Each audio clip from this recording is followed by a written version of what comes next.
Let's officially start. Okay. Welcome to the North American Banking Company Minnesota Golf Show. We have Judd Zulgad here, the sports dad, who will be paying maximum 50% attention while he streams the Wild game in front of him. Phil Mackey. We've got Thor Nystrom from Matthew Berry's Fantasy Life here, and we've got producer Dex. And you can't see him, but engineer Paul Black here is one of the best engineers in the business. Glue guy. John Randle's going to come hang out with us after. I think he's he's down there somewhere, but he'll be here in like 15 or 20 minutes. We are podcasting this Purple Daily Unplugged live, quote unquote, because if you're listening on the feed, it's not live. You're listening on demand. But if you're here, you're listening live on the Toro Tri-State Bobcat podcast stage. So before we talk football and celebrate Thor's 1-year anniversary of J.J. McCarthy love, I feel like it's kind of a buzzkill to go from the most watched hockey game in decades. Yeah, one of the most, to just like a Saturday game against the Red Wings. You are correct. Well, the problem is that throughout the tournament that they were trying to sell, now you're a hockey fan, so you got to watch on Saturday when we have the Flyers and Canucks on. It's not the same thing. It's not the same thing. The crusade from PK Subban about why hockey is better than basketball over the last few days has been very strange. I don't know if you guys have seen all that stuff on ESPN, just like the buy-in on hockey versus the buy-in against basketball and the tournament versus an all-star weekend. It's now divided basketball and hockey fans even further into discussions of my sport's better than your sport. It's a load of crap. It is. It's a load of crap. The all-star games in hockey and basketball both suck. And hockey took 2 weeks off to create this tournament. But if basketball did that, you would literally have to play a tournament and not care that hell, in basketball, probably 6 to 10 guys would be done playing. Well, there's been some suggestions of like a one-on-one tournament for basketball. Yeah. You just like put a bracket out of, I don't know, the all-star team. But I think it'd be kind of fun if you had like Rudy Gobert playing a point guard one-on-one. There was no size limits. It's like the early UFC days where you have like a sumo wrestler against a jiu-jitsu artist. But like Subban's point was hockey players always play this hard, which is a bunch of garbage. Talk to Judd. Go to a Wild Tuesday night game, plunk down $100, and you tell me that's the greatest hockey that you've ever seen. Man. So you keep us posted on this Wild Red Wings game here. Yeah, 2-1 Detroit after 2. It was a year ago on this stage that Thor Nystrom, as we were having debates over, like, should the Vikings re-sign Kirk Cousins? Should they bring him back on a team-friendly deal, or should they move into the future? And you stuck your flag in the ground. Your J.J. McCarthy flag in the ground before anybody else did. This is a special Happy anniversary. Thank you so much. This is a special stage for me. This is where I first declared my love for J.J. We laid out the plan. You took your shirt off. It was super weird. I don't know if that happened right then. I think that was the last Thursday night of April, if I'm recalling right. Right when they announced the 10th pick overall. But yeah, we're right there. We're right on schedule with the plan, and I think we know what's coming next. The next thing of the predetermined outcome. Yeah, it's going to be Matthew Stafford for a year, tutoring. Did you guys see the latest from this morning? Tom report, yes. So the latest, yesterday, the advancement yesterday was that if Stafford leaves the Rams, that the Vikings were the odds-on favorite according to sportsbetting.ag, which is kind of for entertainment purposes only sportsbook. So then today, or last night, it was reported by Pelissero that the Rams have given Stafford permission to talk to other teams. Yep. So to me, he's going to leave the Rams, which means the Vikings are now the odds-on favorite to land Sam Darnold if you connect the dots with sportsbetting.ag. Or he's going to go crawling back. I think they want him to get out there and potentially find the market for you is not exactly vibrant, because he's going to come back to the Rams on a lesser contract if that's the case. And I think the real question is how much less. And my guess is that there is a divide on what he's worth at his age, right? But yes, it seems like this is not going nearly as smoothly as I originally expected. I thought this was like a slam dunk. The contract, gets redone. He goes back, ends his career as a Ram. It's very clear now that might not be the case, but it would be interesting to know what's going on at TCO Performance Center. I know right now. Thor gets uncomfortable with the Stafford to Vikings notion. So let me propose an alternate scenario. This could be a better scenario for the Vikings. That there's all kinds of giant steam. So Stafford talks to the Giants now. He has permission to, and they say, "Yeah, well, we're all on the hot seat here. We don't want to just draft a rookie and get fired. So let's bring in Matthew Stafford." Mm-hmm. Well, that creates an opening for the Rams. This is the real story. And if that they happens, trade for McCarthy. No, I'm just joking. Sorry. If Stafford goes to the Giants, trying to trigger me up here. If Stafford goes to the Giants, does it make it more likely that the Vikings can leverage Rams are a new team in the Darnold bidding, and the Raiders have $100 million in space? Can you now get into the tag and trade for a second-round pick business because there's a legitimate market for Sam Darnold? Yeah, I think it increases your odds. The Rams make so much sense for Sam. That was the team we were talking about in the fall. If Stafford retired, seems like the Rams are like, "Hey, Matt, you want to retire right after the season?" He's like, "No." And they're like, "Well, you're gonna have to pack up and leave here." But yeah, that's gonna create an opening, and the Rams want to keep winning. They don't want to have a rebuild season. They're not picking high enough to take one of the two rookie quarterbacks who can step in right away. They have to have a plan. Those guys aren't dopes, right? I mean, they have a good front office. If their plan is Matthew Stafford, you're gone, they have some sort of plan worked out. And man, if their head coach, if he happened to be best friends with the head coach of, I don't know, a team that had a free agent quarterback that could be a good fit, maybe you talk to on the cell phone all the time anyway. Maybe you've had a conversation with him here the last month, maybe a couple conversations. Just greasing the skin. This is what's going to be talked about over cocktails and shrimp cocktails and regular cocktails. Yeah. In Indianapolis. What's the deadline? March 4th? It's something like that, yeah. For the franchise tag? Yeah. So did you guys see there was Darnold appeared on a podcast, and I saw part of it on Twitter. He appeared on a podcast in like the past week or so, in which he's talking about, I think what the question was how much does your career change because of 2024? And Darnold starts talking about, and he's boring as heck. So he's like, I always look forward and blah. But he starts alluding to, my next team and my next teammates. Mm-hmm. Everything was not, oh, man, it's going great here. So it was a very interesting conversation there. Hey, John Randle, good to see you. Let's talk to an actual football player that really knows NFL football. John Randle in the house here at the North American Banking Company Minnesota Golf Show. Vikings Ring of Honor, Pro Football Hall of Famer, 6 or 7-time All-Pro, and a noted golf enthusiast. Yes, I am. I love golf. Golf is it was my transition from the NFL, and when a lot of guys retire from the NFL, it's a hard transition. I actually work for the NFL with the NFL Legends community, which helps guys transition out of the game. And that's one of the things I tell guys: if you're having a hard transition, try golf, because it allows you to get out there. You're playing a sport, you're walking, and you play with your buddies. You can have conversations, those difficult conversations that guys are having. But for me, I love playing. I help guys raise money for their charities through golf. Like, for instance, we do Joe Namath in New York for March of Dime. We raise $1 million in one day.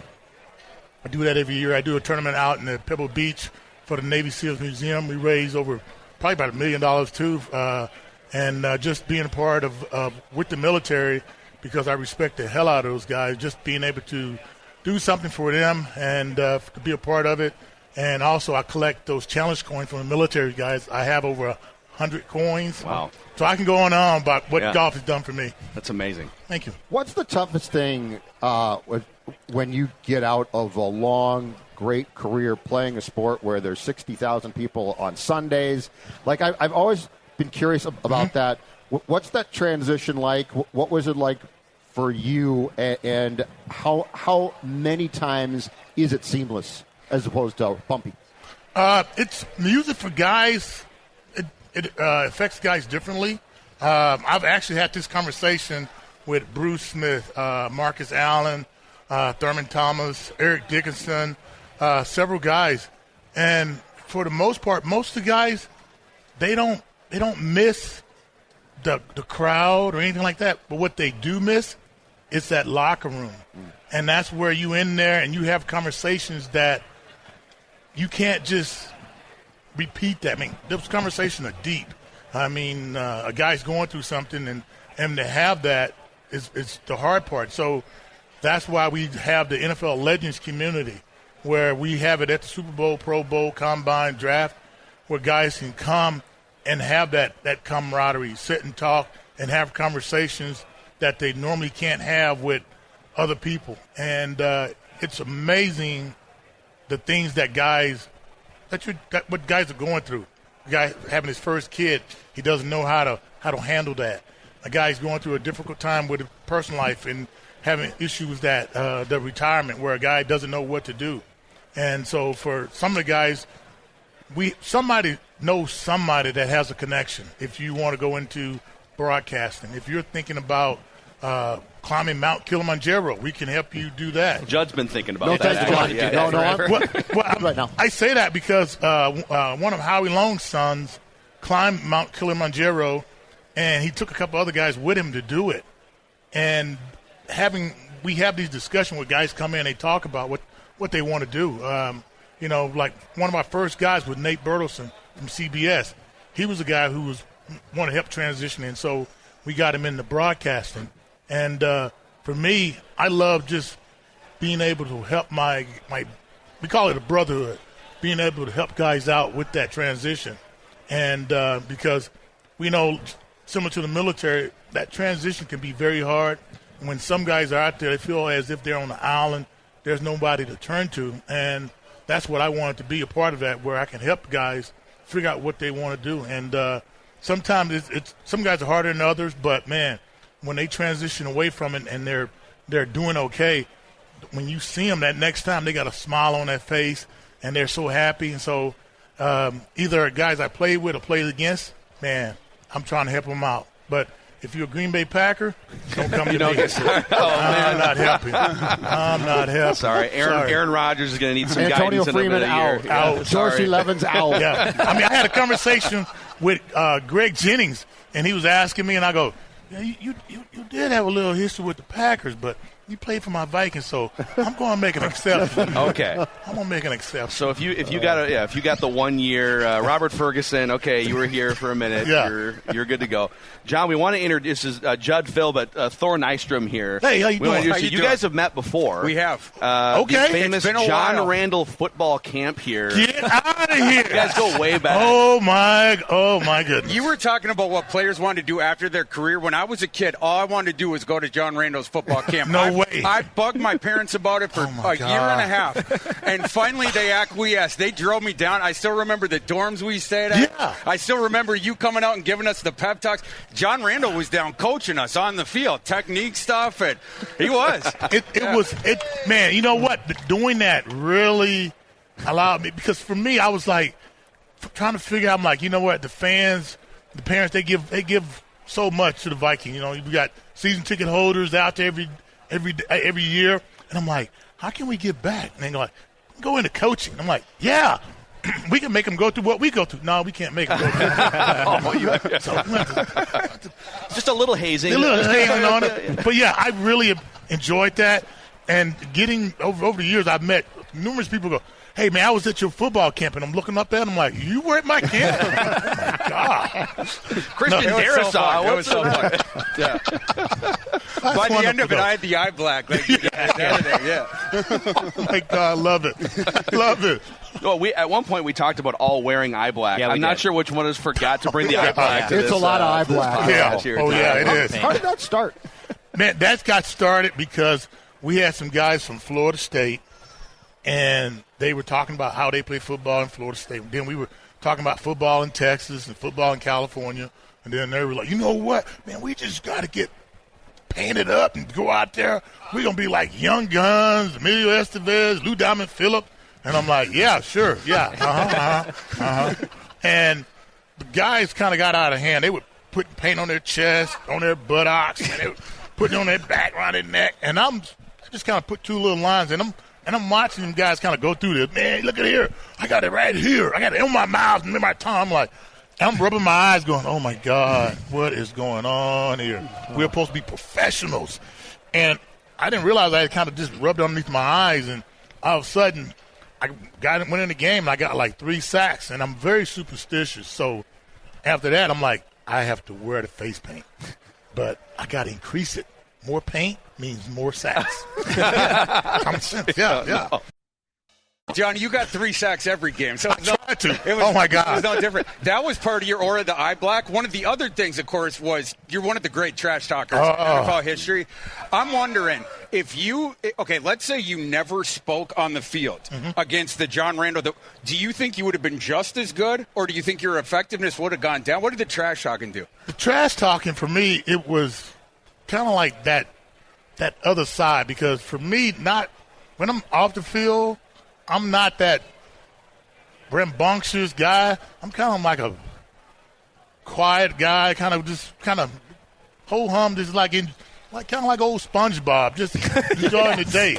But to get to be that John Randle on the field, it was like Clubber Lang from Rocky. It was a little bit of Schwarzenegger, Conan. I had to be that guy. And so that whole week of process, I had to get into it by, like, I wear the same clothes the whole week for practice.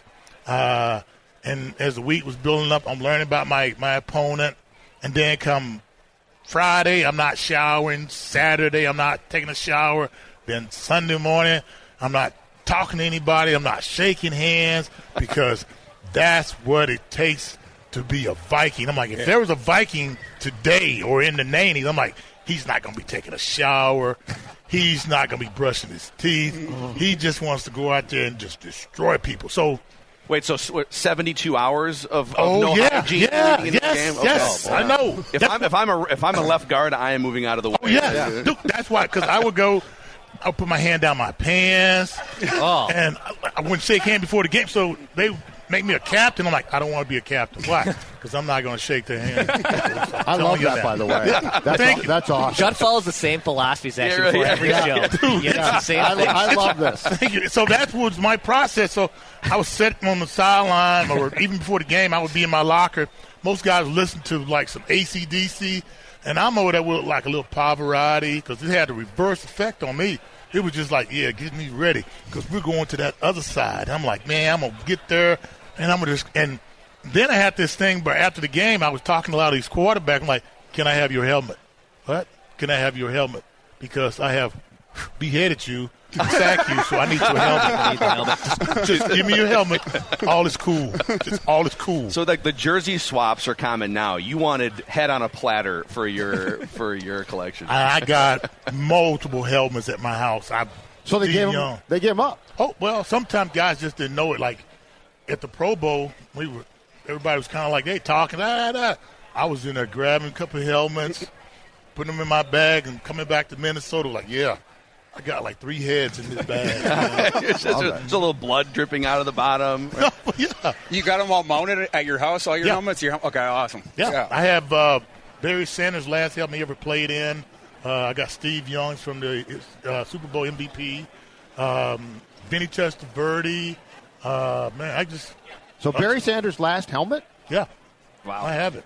Man. You think that's worth a little something? Yeah. It may be. We was at the Pro Bowl, and Barry's like, hey, man, we talking about trading helmets. I'm like, sure, why not? So you're not a quarterback, but running back, you're pretty good. So he goes, that helmet right there is going to be special. I'm like, yeah, dude, whatever. Just sign the damn thing. So he hadn't announced that he was retiring yet. He knew. But he basically told you he was without telling you he was. Wow. Yeah. Said that, and I'm like, scoop. Man, whatever. Just sign this helmet, because I got to catch a plane back to Minnesota. Come on. And the next thing you know, Barry Sanders faxes the Lions, I'm done playing. I'm done playing. And you've got the helmet. I got the helmet. I got the mouthpiece on, and I'm like, man, I better drink a cup of Coors Light. Think about this.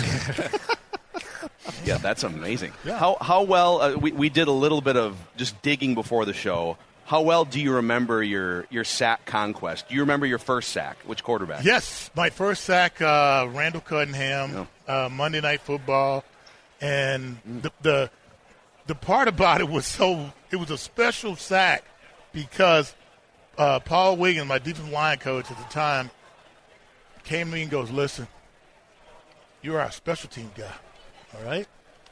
But you're not going to play. Don't even think about it. Don't even – you go, you're not playing. If I look at you, it's not for you to go in the game. It's just to see where you're at, all right? Sure. All right. So Paul all of a sudden looks at me and goes, I need a defensive lineman. Go in the game. I'm like, what? And it was like he was talking in slow motion. Go into the game. And I go out there. Chris Dolman had broke like a shoelace. And when I got in the huddle, I walked in there, and it was like me, like your little brother coming in. Some of you going, what are you doing in here? Yeah. Why are you out here? I'm like, he broke a shoelace, so I got lost. I put my mouthpiece in, like, yeah, he told me to get in. It's not my fault. Yeah, it's not. Yeah, I'm like, let's go. But it was third down, going against a guy named Ron Heller. Oh, yeah. Number 73. Man, and I just got in my stance, and I just looked at him. And when he moved, I moved. And I turned the corner and put my hand out, and hit the ball.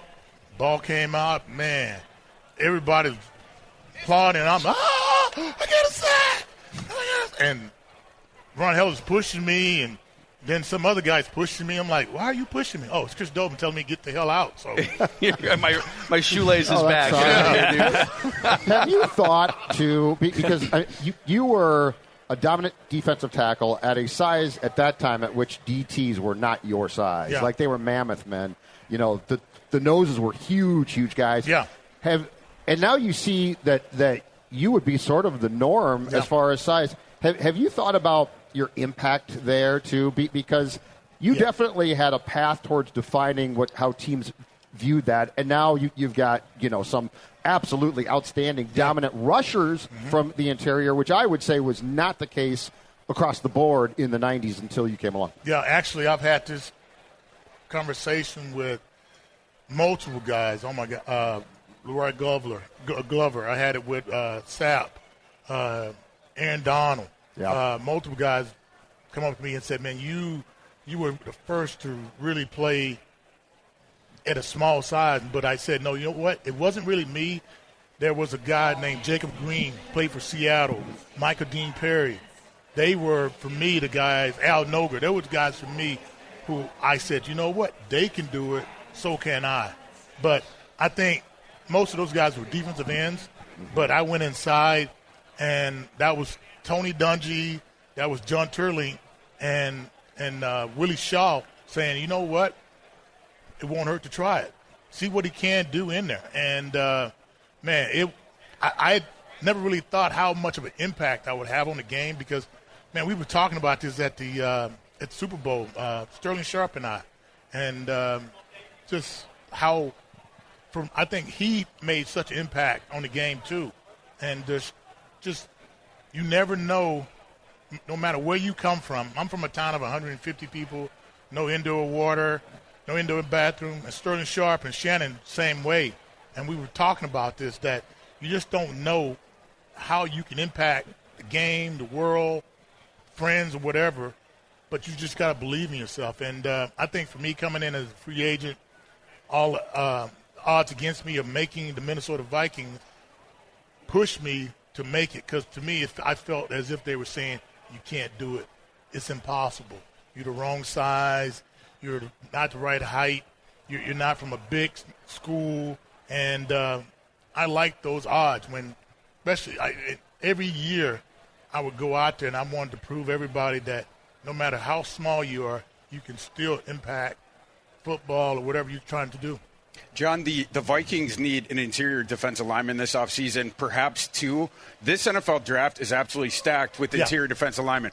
I'm curious, have you gotten a chance to watch guys, Walter Nolan, Derek Carman, Kenneth Grant, Shamar Stewart, any of those guys? I'm just wondering if you have an opinion or maybe a recommendation if Kwesi's listening right now. Well, one thing, since I work for the National Football League, one thing that I do every year, and I've been doing this a long time. I think it's been like 12 years. And it goes back to like Damakasu.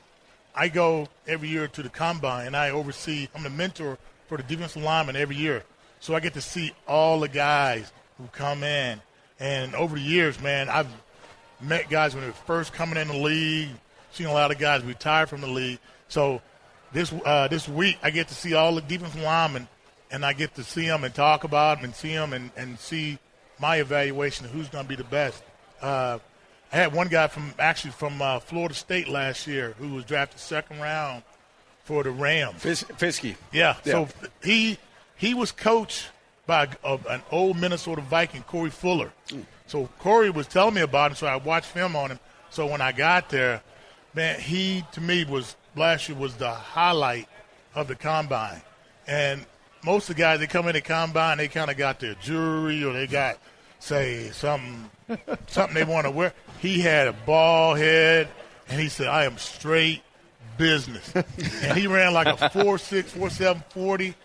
And I looked at him, I go, dude, I said, the world is your oyster, man. You're going to light it up.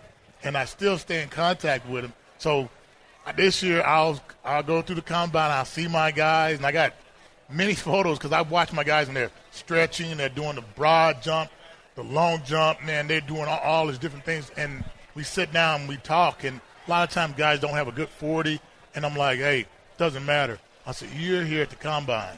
You know how many guys want to be here at the combine? I'm like, I didn't even go to the combine. Yeah. I said, you're shining. Here's your chance. I said, man, don't let that overshadow what you're here for. They just want to see you.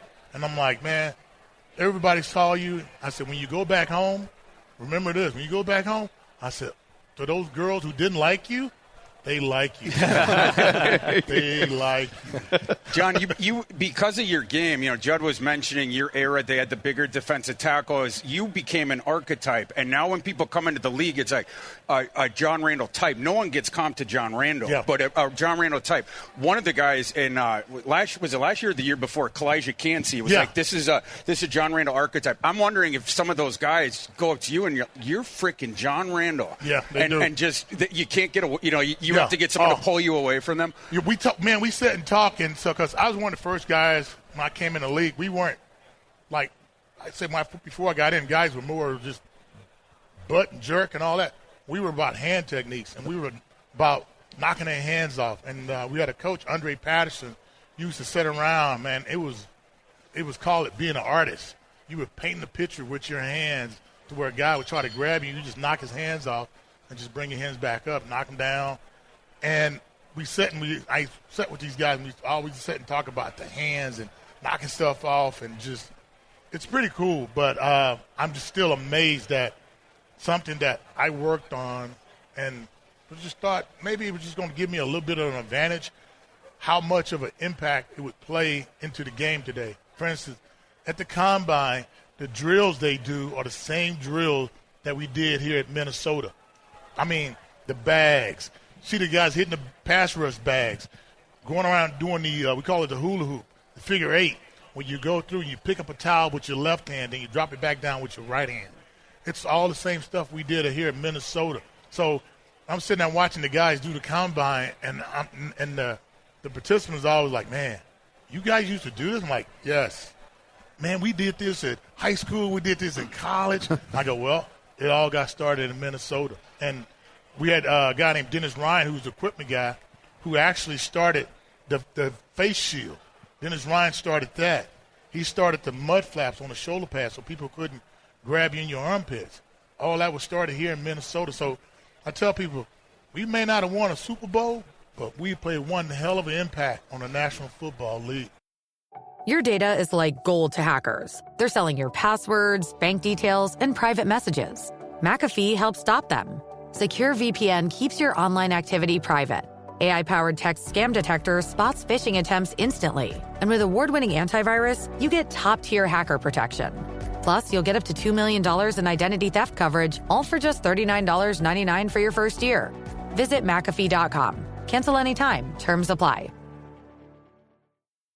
I can say to my new Samsung Galaxy S25 Ultra, hey, find a keto-friendly restaurant nearby and text it to Beth and Steve. And it does, without me lifting a finger. So I can get in more squats anywhere I can. 1, 2, 3. Will that be cash or credit? Credit. 4. Galaxy S25 Ultra, the AI companion that does the heavy lifting so you can do you. Get yours at Samsung.com. Compatible with select apps. Requires Google Gemini account. Results may vary based on input. Check responses for accuracy. Yeah. I'm heading down to the Combine on Wednesday. Go there every year. I'm curious, you're down there on the field level. The most important part for any player's evaluation, it's their tape, in particular the last year. But when we're at the Combine watching the testing, I'm curious if there is one test for an interior defensive lineman that you think is the most important predictor. For me, if you're a pass rusher, I think being able to do those bags, if you watch the guys when they're doing the bags, if you can see them keep that same consistent speed as he's turning, then you kind of realize that guy, he's going to have a pretty good career. It's the ones who try to do it, and they have to almost stop to hit the bag. And they'll, plant their foot, and they'll hit the bag, and they'll turn. Then they go back and turn back. Those are the ones who will mostly probably be, call them run stoppers. Those could be the guys who are just eating burgers and French fries for the rest of their life and holding up guys so the pass rushers can get to the quarterback. But I think that drill right there, also sometimes you watch the guys when they're doing the pass rush drill, you see them trying to do a spin move, and you see how hard it is on some of those guys to try to just stop and plant and turn around. And before the drills, we'll be working on it, and we're trying to get the guys loose to get them to go through the drills. But for me, that's the basic drill. Is the bags drill. Yeah. Love that, the fluidity. Yeah.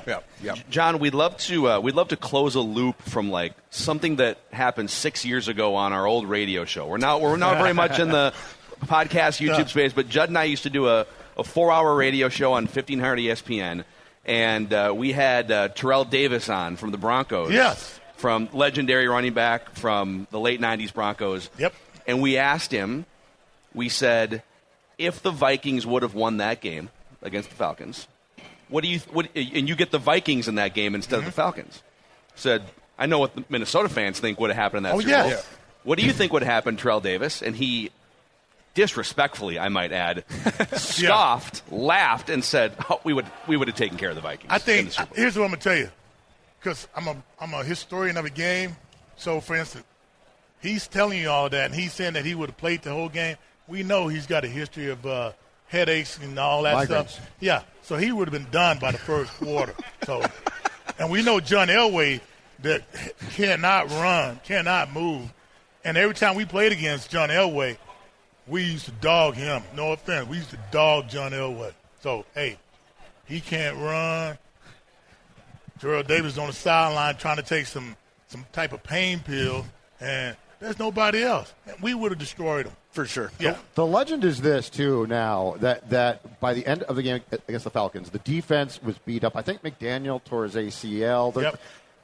So tell me this now from a guy who was there. If you had won, who wouldn't have played against the Broncos? Because it feels like it's become this guy wouldn't have played and that guy wouldn't have played. Yeah. I think you got banged up, right? Yeah, I got banged up the previous game against Arizona. Last play was our defensive end jumped. He jumps over the pile, and I'm just kind of like it's last play. And I'm just taking one step and just stopping. And when I looked in, he came over the top. Derek Alexander hit my knee and sprained my knee. But there was no way, if we played in the Super Bowl, I would have played in it. And but that one game, it was multiple guys hurt and banged up.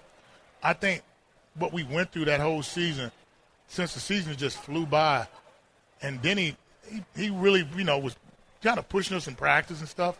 But I think if we had played in the Super Bowl, everybody would have played that game. And without a doubt, we would have destroyed them. And we actually played Atlanta that following year. Opener. Yeah. And we killed Atlanta. Yeah. So everybody was banged up. But, we say I don't like to look back. But if you look back at it, it was just an off game for us. Everybody was – and it's kind of started when we played the Titans or Tennessee Oilers, what they were called. Yep. That was kind of a difficult game because I remember in the locker room I had to actually say something in the locker room because guys were so quiet. And I'm like, hey, it's the last game of the season, but we know that team over there is going to come out and they're going to play us hard. And Jerry Ball all of a sudden hit what's his name, the running back? Eddie George? Yes. Eddie George was trying to be a power banging, and I looked at Jerry Ball. I go, listen, you got to stop that. I said, you got to stop that. Jerry shook his head, and Eddie George he had fallen down, was trying to get up. And Jerry hit him. Boom. He was done. I love Jerry Ball. Jerry Ball, man. Yeah. Nose tackles don't come like that now. You ought to see him now, man. Ted Washington, Jerry Ball, the real fat guy. Well, he's not fat anymore. No? What's he man, now? Jerry's probably about 220. He's like really? one of these. Jerry Ball? Oh, man. He is. I mean, it's kind of amazing. I don't want to see him. Some I guys, remember him. Some guys leave the game, and it's like Jeff Saturday, like instantly 75 pounds shredded. Hutch. Yes, Steve Hutch. Your guy Hutch weighs Tony Baselli. 195. I know. Look at Tony Baselli. Tony's, man, he's about $180. Yeah. And he plays golf with us all the time. I'm always like, man, that's why you got a good swing. You lost all that weight. It's hard. Those guys are like, they have to eat like 6,000 calories a day just to maintain their frame in the NFL. It sounds great, as a fan. Like, oh, you just get to eat everything. Yeah. It's like, no, it's work for those guys to keep. That's that a lot of up. weight for them. But there's several guys that lost a lot of weight. But it's a few guys that I run into, and I'm like, oh, I don't know how to hug you. Oh. Just pat you. That's okay. I'm okay with that. Yeah, fist bump. John, I love your purple, what is it, Purple Friday? Yeah. The Twitter posts that you do during the fall. And some of them you do golf, and you'll have like the figurine from the opponent or something, and then you'll smack it. But it's all different. For people that haven't seen it, it's every single week he has a unique idea for it. I'm wondering how much thought and goes into the concept that you're going to do to crush the other team's helmet. You know what? We got started during COVID, and I'm like, I need a reason. I tell my wife, I need a reason to get dressed. So I got dressed one day, golf stuff, and I'm like, I need to find something purple. It's Friday. Everybody's off work today. I'm like, and we started doing it, and all of a sudden, man, and I would go to the golf. I'll come to the golf club, and I'm like, hey, what you doing back there? Oh, nothing. I'm like, come on out here, take a photo of me, man. Watch me take a photo of me picking up this ball. Yeah, right there. And it just stuck and all of a sudden I'm like, okay, what are we going to do? I don't know. And I got my buddy, Scotty McCants, who's the caddy. He was out there. I'm like, all right, drive the cart and run over this Green Bay Packers. I remember that one. Yeah. Classic. He's like, so you want me to run over this thing? I'm like, yeah, dude. Yeah, just run over it, man. This is the Packers. Are the season 2025 concepts already? Well, we're working on my wife and I, we're my brainstorming daughter. right now. Oh, yeah. You workshop them? Oh, yeah, we're thinking about But you know the opponents already. You know the order and the schedule yet, True. but you got them. And I got tons of helmets. And I'm like, I'm like, we play the Packers. It's just got to be extreme. We've got to go. It's like Tom Cruise and Nicole Kidman or Cameron Diaz. With me, without me. Packers. Can we put one on like a bottle rocket? Something with can we blow it up? Something? I don't know. See, my wife, she's kind of like the executive producer because she goes, no, you can't do that. No explosives, John. Some ideas get vetoed. Yeah. Okay. Yeah. You sure? I'm like, okay.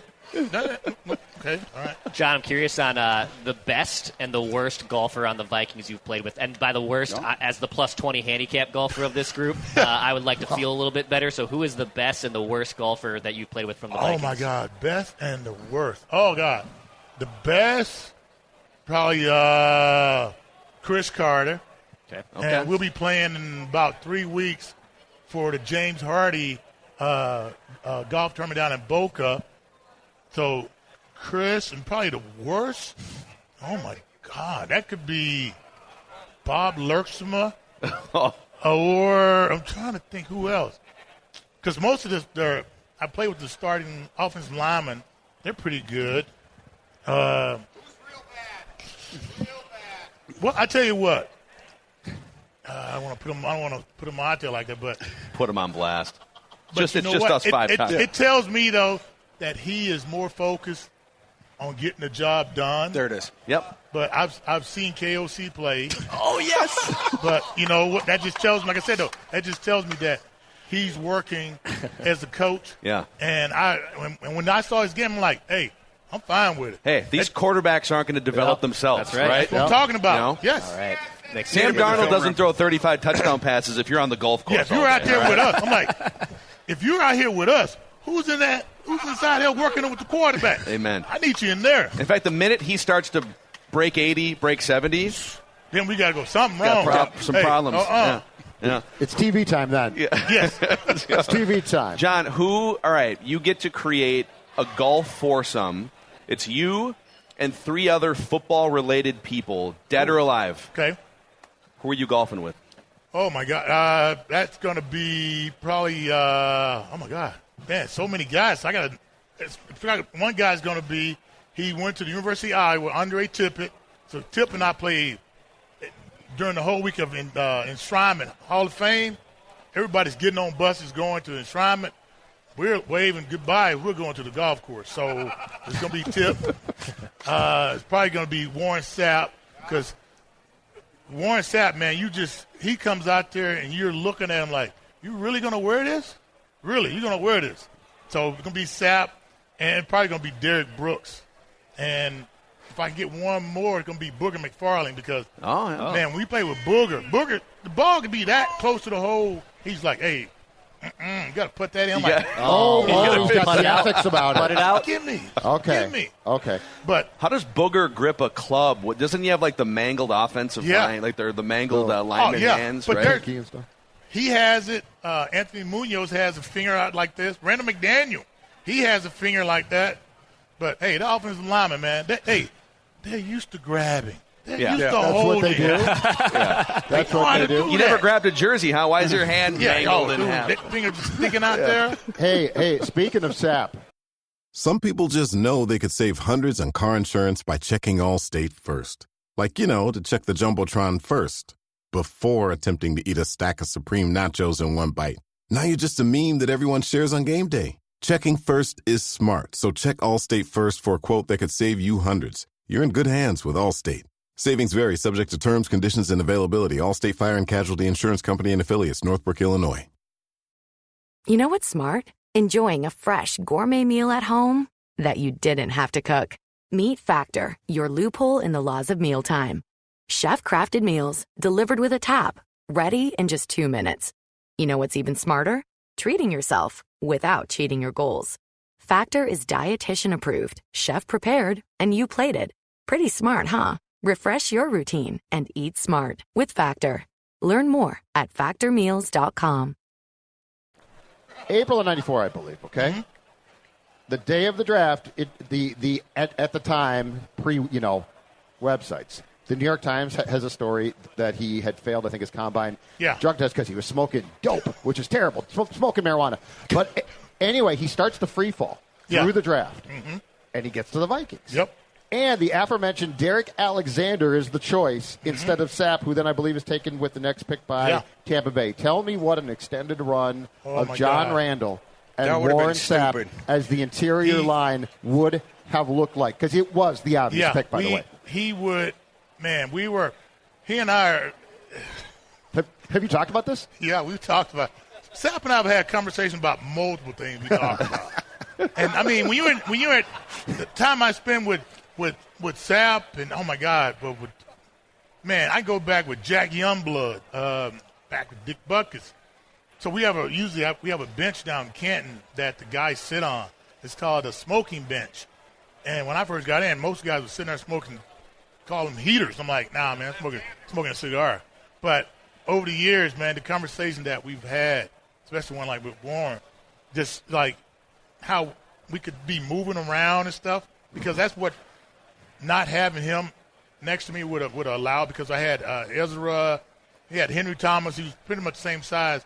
But for Sapp, man, his game and my game are almost like identical until we get to the sacks part where he said he has like 96. I'm like, dude, I was just starting to roll back with 96 sacks. I'm at 137. But no, but he would have been fun to play with, because he's so animated, and he's just with the one-liners, and sometimes you gotta reel him in and like pull him back in, but he's just so funny to be around though. Yeah, what a player though. Man, there's like the football what ifs. What if Vikings draft Sapp? What if, and it's beyond the Vikings too. We talk about '98, but what if David Tyree doesn't pin a football against his head? Patriots undefeated. There's so many of those. And here's another question to that point. All of the what ifs have gone against the Vikings in 65 years. Are we going to get one before we die? On this show, our tagline is We just want one before we all die. I know. Are we going to get one before we all die? I think we are. We definitely are. And,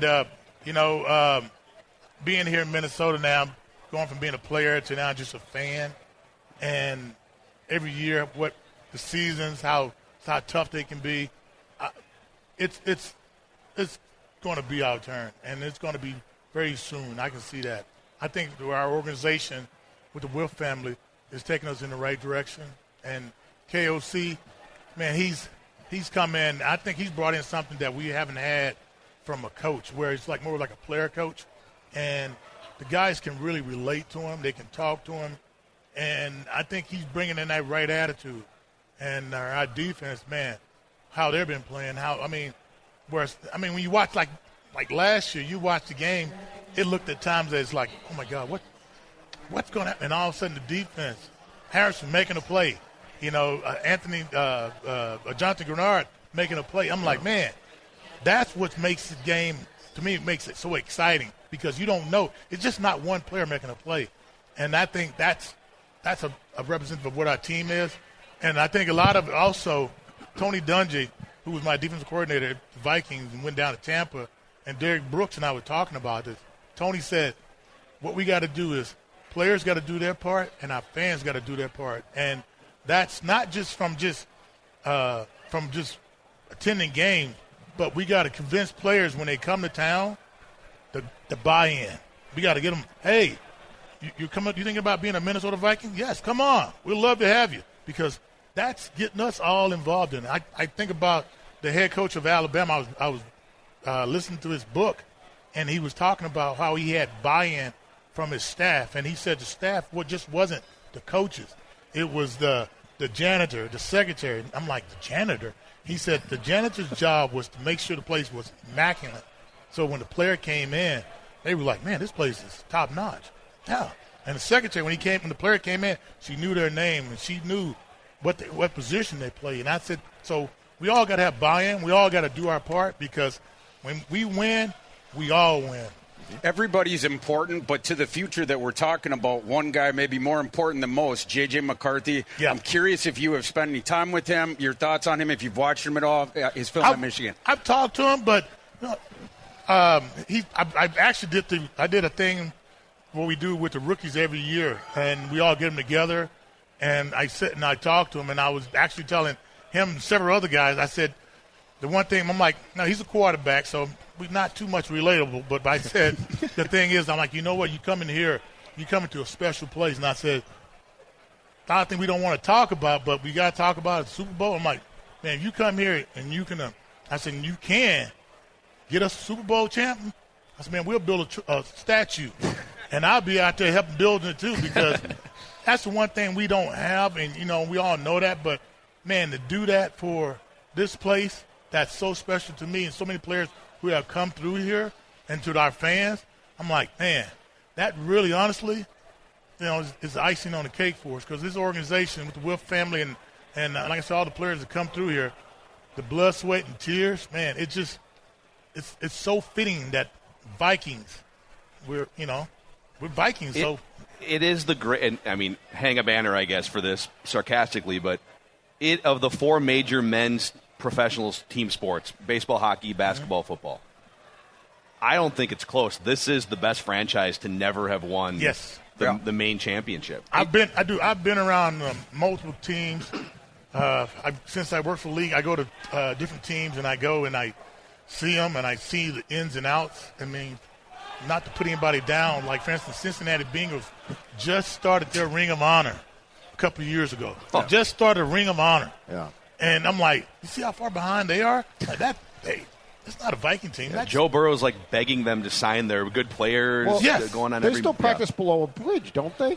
They probably do. The Cardinals have to pay for their own meals, like in the building. Well, see, but that's why I'm saying this organization, man, there's so much history here. I mean, going back to our Purple People Eaters, I mean, Alan Page, I mean, you played football and you became a judge. And the history, I mean, you got Jim Marshall played 20 years. And, man, Carl Eller went to U of M. And I'm like, dude, there's so much history, so many players that come to this organization that when I speak, and, like, I'm like I said, I'm a historian for our organization, so I talk about the guys that come through here. And man, when I remember first getting here, and guys were telling me, "Man, you're someplace special." Here, we're practicing the cold weather. We'll get out there and we'll play with anybody because that's what Vikings do. And I'm like, man, that's the one thing we're missing is a Super Bowl because we're Vikings. We deserve a Super Bowl. If we have to, we'll go and take one from somebody, man. John, do what you got to do. I got to circle back to when you brought up that Super Bowl to McCarthy. Are you able to disclose what he responded to you? I know. I can't go into all the details. Okay. That's something we just can't talk about. Yeah. It's just like the locker room. It's something we just can't talk about. But I can tell you that he wants to do that. And, he really, really wants to do that.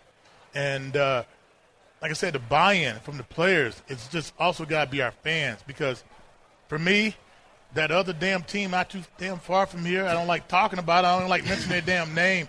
And I've sat around Leroy Butler. I've sat around Frank Winters and all them dudes. Man, I'm like, dude, we're going to get ours.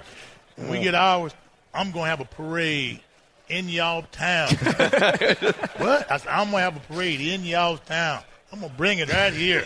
I love this idea. It's like we debate, is the parade route going to be down Washington? Is it going to be Minneapolis, St. Paul? No. It's going to be there. Minneapolis to Green Bay. That's to Lombardi to Oneida. Yes. Just go right down Oneida. Man, we're going to go to Lombardi's restaurant. We're going to be eating with the trophy like this. Yeah, that's right. That's right. I love it. Hey, let's hear it for John Randle, you guys. Thank you. Great Vikings stuff, legend, golf show ambassador here, the North American Banking Company, Minnesota Golf Show. Thanks for your stories and for everything here, John. We appreciate you, man. Skol. All right. Hey, for Judd Zolgad, Thor Nystrom, Declan, I'm Phil Mackey. This is Purple Daily. We just want the Vikings to win a Super Bowl before we die. Thank you, guys.